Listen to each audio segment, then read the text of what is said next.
Welcome back to Show Me the Money Rugby League TV. There is a Rugby League World Cup currently taking place in this country, and our man with the odds is Jimmy Mack. He's going to tell us the rundown on the. Can we give him the proper punter's name, a bookie's name? You can't say Jimmy Mack. No, we want Jimmy the Hat. No, that's worse. It'd be Mystic Mac, wouldn't it? Mystic Mac. Mystic Mac.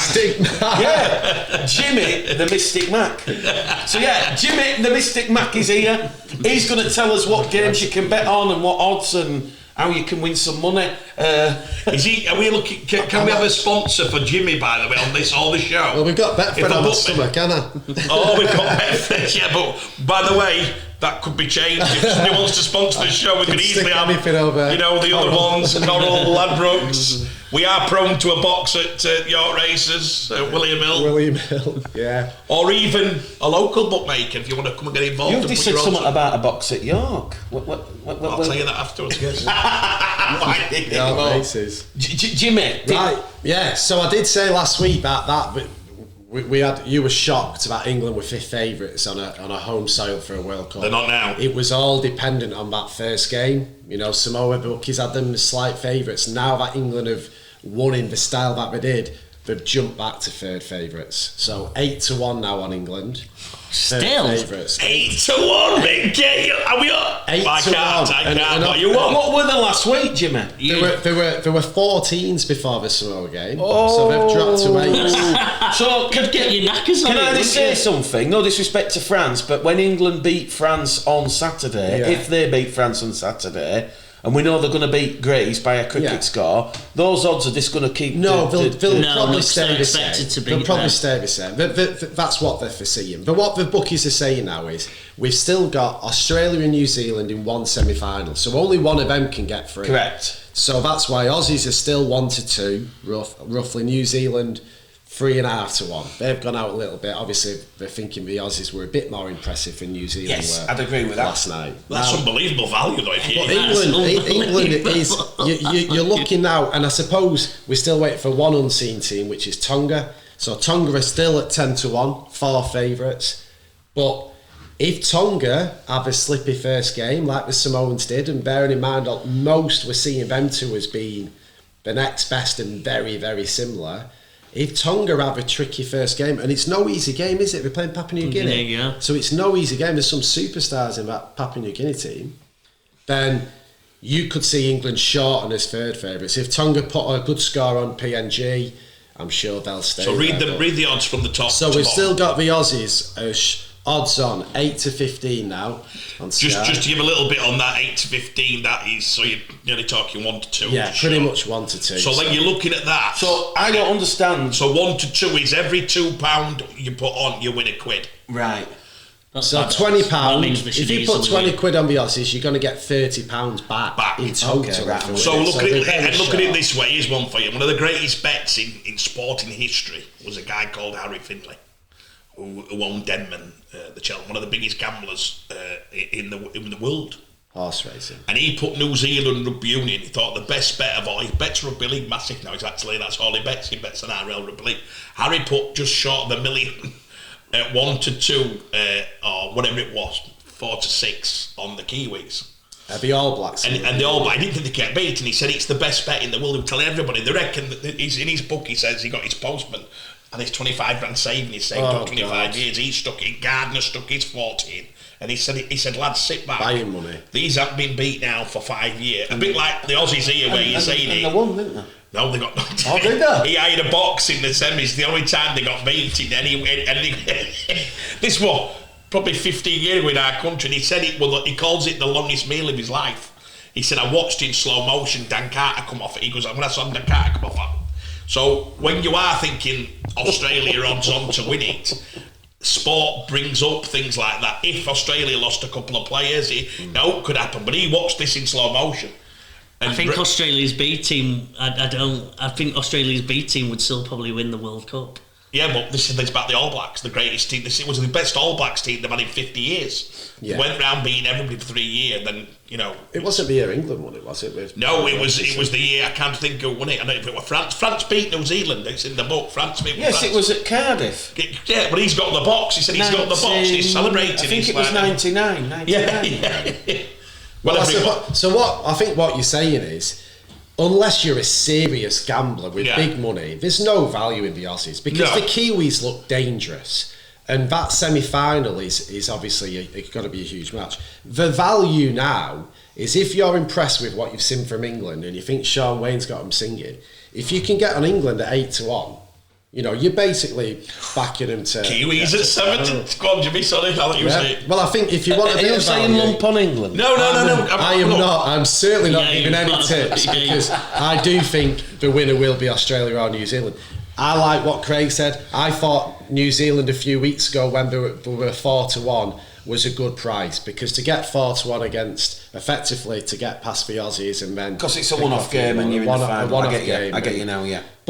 But yeah, that's where it's hard for me to pick anyone because I'm still on the Aussies, but there's definitely a bit of value. Any England fans excited? 8-1, is it worth a tenner of someone's money? What else was after that? Well, Samoa have drifted out to 25s because obviously it's looking like they'll come second in the group. They've got injuries, so they're going to have a slightly tougher route. And then we've still got a huge jump to Fiji, 250-1. What, Fiji are ahead of? Fiji are now Fiji are 6th favourites at 250-1. What are Tonga at? Tonga are still 10-1. Well, then you've got Fiji, Ireland, and Papua New Guinea all on 200-1 now. I don't know if Jimmy can break this down for a bit. I bet you could break it down and think, will they go further than them in the tournament? There'll be all little bits of. Because looking at that there, Ireland 200-1. The 250-1 because they've got. What I'm saying is Ireland. You know, can they beat the Aussies? If Ireland beat Lebanon, would they go further than Fiji? The other option you've got is to name the finalists. So now, and this is the exciting thing for England now, the expected final is Australia against England. That's what the bookies are saying. Do they not have ones where you get which team goes the furthest? You could before it started, once it's in play. You might still get it in some places. You can do reach quarter-final. Reach quarters. What are Ireland to reach the quarter-final, Sam? 5-2 They should. Well, is in 2-5 or 5-2? 2-5. Yeah, 5-2. So what, Lebanon? Lebanon, They'll be 17-10. Yeah. So they're saying that game on Sunday at the Lee Sports Village is going to decide is it Ireland or Lebanon? I don't want to. Not Ireland. You're dark horse. Lebanon look really good. Yeah, Ireland. You've got Lebanon to beat Ireland. But then I'm all Ireland. Lebanon's starting half got sent off, so we probably won't be playing against. I know, but I just thought they were good. I just thought they defended. They were aggressive. I didn't realise how many stars they had in it. You know, I like the coaching staff.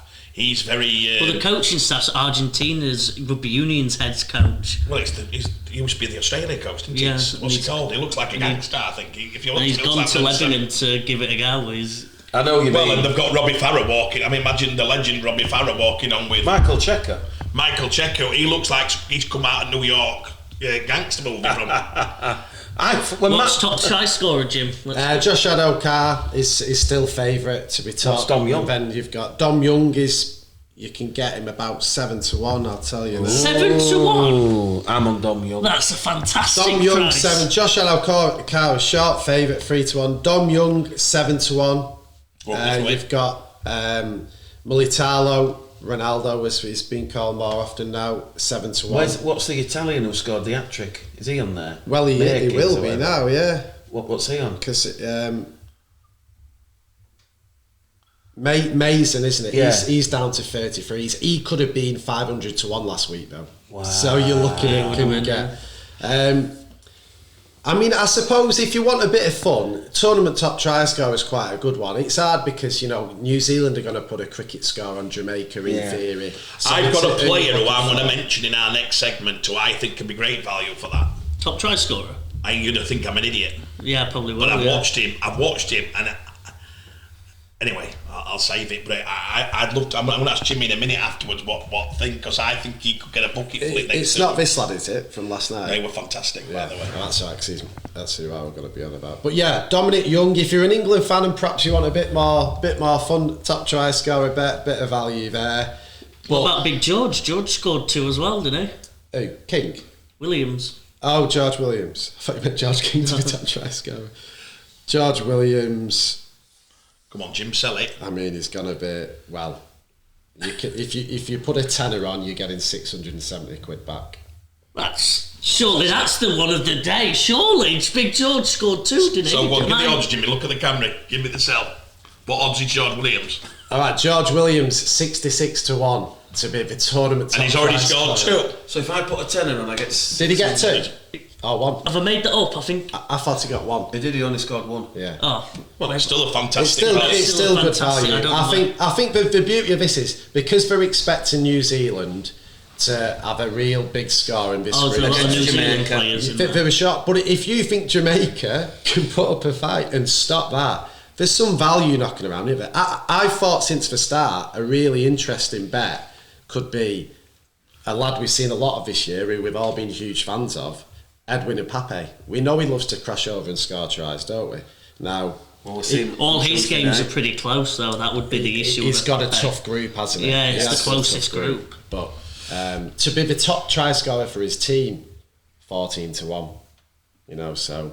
But yeah, Callum Watkins, 50 to 1. Arguably more value there than George Williams. You think Watkins could easily, the way he's playing, he could easily sneak up with a few more tries as well, couldn't he?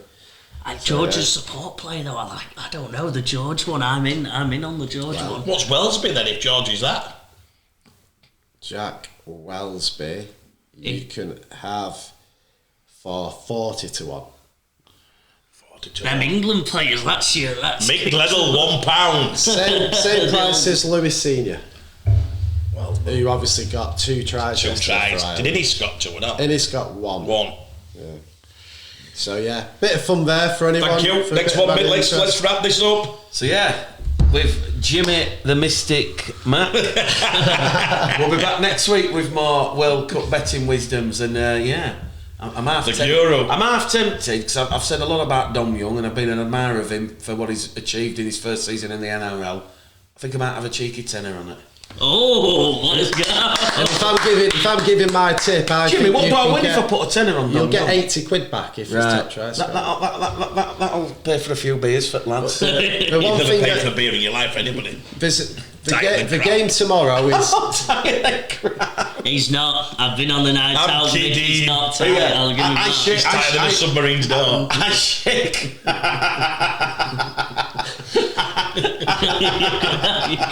Right, over and done. Bye.